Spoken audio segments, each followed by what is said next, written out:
For the sake of your home privacy, I recommend that everybody completes at least the first 2 steps I'm going to show you.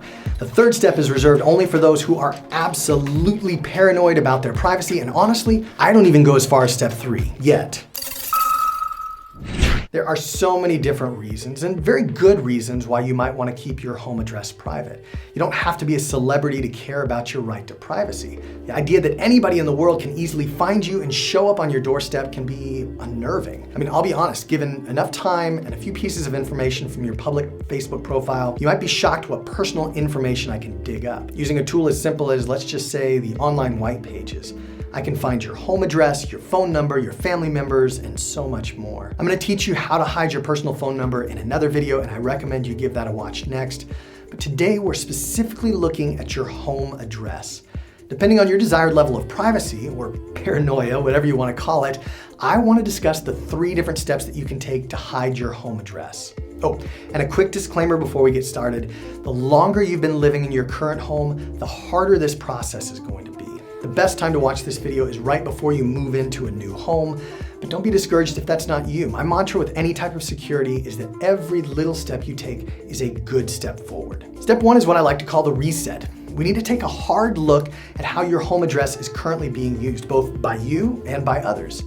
For example, if you jump onto whitepages.com and search your name and current city, you'll see what kind of information that they have about you. I did this and found that they had my last known address, last known phone number, and a few other pieces of information I didn't want them to have, for free, readily available to anyone. I copied the URL to that personal page and went to the website's opt-out page and asked that they remove my listing, which they did within 24 hours. The good news is that whole process took probably about 5 minutes. The bad news is that White Pages isn't the only one you need to worry about. You need to check sites like Spokeo, Family Tree Now, Google, and others. Do a Google search or even set a Google alert with your name in quotation marks and a portion of your address in quotation marks to see where else your address might be available. The next half of this first step is to find places where you've listed your address, whether that's on social media, with Google, or even your bank, and to change it. Of course, changing your address requires that you have a different address that you can use, and that's where step 2 comes in. In step 2, we're going to acquire a new, somewhat anonymous address that we can use. Some people recommend a P.O. box, but personally, I don't like this option since it limits what kind of mail I can receive, and frankly, it's very inconvenient. I don't want to have to go pick up my mail somewhere every other week, and I definitely don't want to be constrained by when the post office is open and closed. So the best option, in my opinion, or at least the one that I use, is known as a virtual mailbox. I like to think of a virtual mailbox as digitizing my physical mail while keeping my real home address private.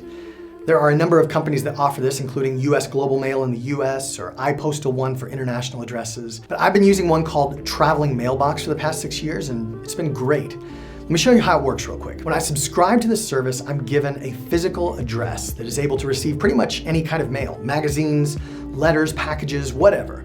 I can set it up under my personal name or under my company name if I want a little extra privacy. When mail is sent to that address, I receive a notification and an initial scan of the front of that piece of mail. I do this on an app on my phone, but you can also log into the website portal to do it. And from there, pretty much all of these virtual address services can either open and scan the letter for you, forward the mail to anywhere in the world, or just trash it.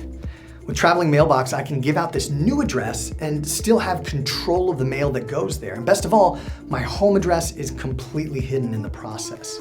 As you can imagine, there is a fee involved in having this second address, but I've found it to be worth the extra privacy and control, especially as someone who lives as an expat overseas.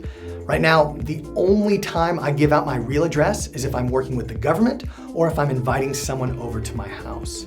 If you're ready to take this next step in hiding your home address, use the affiliate link here to get a special rate on Traveling Mailbox. Okay, with these 2 steps done, you're light years ahead of most people in regards to home privacy, but believe it or not, this rabbit hole gets much, much deeper.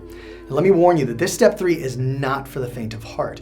It requires a significant monetary investment and a dedication to privacy that even I don't have. But in some cases, it might be the right choice for you. And if that's you, I recommend that you connect with a legal expert to help along the way. The foundation of this step is setting up a privacy trust that will hold most of your assets, from your personal residence to your car or any other vehicle. This is the kind of strategy that many celebrities and wealthy people use to hide the location of their personal residence or even everything that they own. Because it's not in their name or using their home address, it's in the name of the trust. Setting this up costs anywhere from about $5,000 and up, depending on the number of factors, and it needs to be done by a legal professional. It's also best to start this when you're in the process of moving to a new address, that whole idea of starting fresh. At the end of the day, in order to hide your home address, the best thing you can do is to get to a place where you never write down or give out your actual home address unless absolutely necessary. If you follow the steps outlined here, at least the first two, that means scrubbing the internet of your current physical address and then purchasing a virtual address that you can use from now on. It's not only a smart idea from a privacy standpoint, it's also a very convenient way to control your physical mail and cut down on the spam. If this video has been useful to you, give it a thumbs up. I try to answer all the questions in the comments below. Best of luck as you continue to make all things secured.